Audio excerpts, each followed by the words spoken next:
AITA for yelling at my son's teacher and making her cry.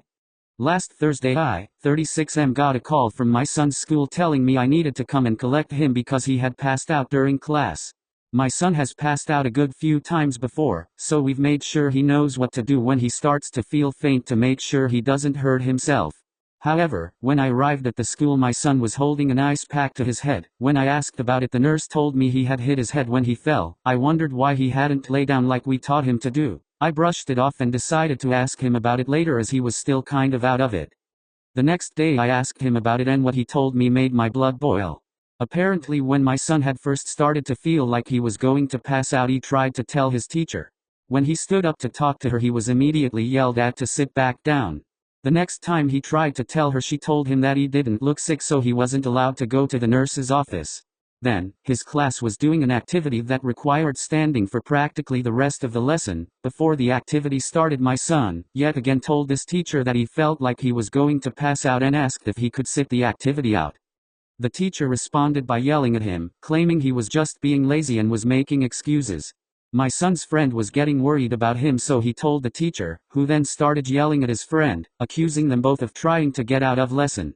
Not even a minute later my son passed out, and according to his friend and a couple other classmates, she acted very shocked, as if she hadn't been ignoring him trying to tell her how he felt for the last 5 minutes.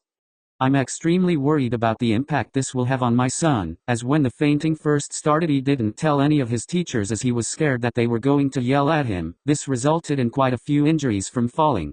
It has taken a while for him to start telling them when he's feeling faint and I'm afraid this incident will cause him to stop asking and he will hurt himself. I had wanted to go down to the school that day but my son had stayed off and my wife wasn't home from work yet. The following Monday I arranged an appointment with the principal. After I explained what had happened, he called in my son's teacher, who then tried to deny the fact that he ever told her anything and he had just randomly collapsed. This is where I may be TA. By this point I was pissed. I began to scream at her, yelling about how my son could have gotten hurt. I was so pissed I hadn't even noticed that she'd started to cry. By that point I was asked to leave by the principal.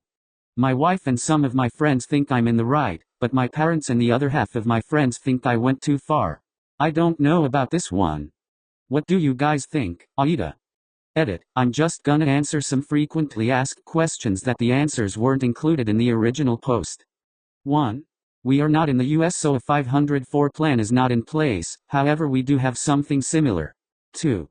My son is in the middle of getting a diagnosis, doctors say the most likely option is POTS. 3. My son is 13, and I would say he's a fairly well-behaved kid, only sometimes getting in trouble for stupid shit that 13-year-old boys do. He usually stops after he gets a verbal warning. We've never had any major issues with his behavior. 4. Yes, the teacher was aware of his episodes. Relevant comments. What exactly is the protocol? Asterisk. The protocol that has been put in place is that he will ask the teacher to go to the nurse. The teacher then has a couple options of what she can do. They can A. Choose a trusted student to take him down. B. Get another teacher to cover their class for a minute while they take him down. C. Get another teacher to take him down. Or D. Call the nurse to come up to the room, which is only if he suspects he won't be able to make it to the nurse without passing out on the way. What country did this happen in? Asterisk. UK. Update.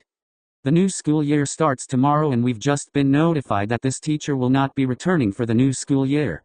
The email we received claimed she has decided to move on to new opportunities. However, me and my wife have had a talk with some other parents and unsurprisingly that is not the case. Apparently my son was not the first or last student she has done this to. This teacher is notorious for never letting anyone leave her classroom for anything unless she can physically see something wrong with them. Even then there has been a few instances when she's told students having things like eczema flare-ups to wait until the end of class. She even tried to do the same thing to my son when he was having another episode. Luckily since the last incident he's learned to ignore her, and him and his friend went down to the nurse despite what she said. At the beginning of summer, my wife got a call from one of the other mothers, who explained that the teacher had tried to the same thing to her daughter. As it turns out she had a friend on the school board and is very well liked by all parents and staff. She arranged a meeting with the teacher, the principal, the school board and the superintendent to discuss this teacher's behavior. Before the meeting she spent ages compiling evidence against this teacher. She managed to get the medical forms of the students she'd denied access to the nurse too, with permission from the parents of course. She somehow got all the reports of her behavior towards students. She got statements from students, parents and other members of staff. She even got a couple students who had more serious incidents to come to the meeting with their parents and recount what had happened. We couldn't be there since we were going on holiday, vacation, but both my son and his friend filmed them telling what happened and we it to the mother to play at the meeting. When it finally came time for the meeting, the teacher had not anticipated that the mother would be so prepared, and after an hour in the meeting, the teacher was finally fired after 6 years of mistreating students. If you're wondering how she kept her job so long, I was too. Turns out she was a NEPO hire. The principal is her uncle. For all those wondering how my son is doing, he's doing a bit better, though his episodes have been happening more frequently as of late. Thank you all for the advice and well-wished on the original post. Salt does seem to help sometimes. Thanks for watching. Reddit post down below.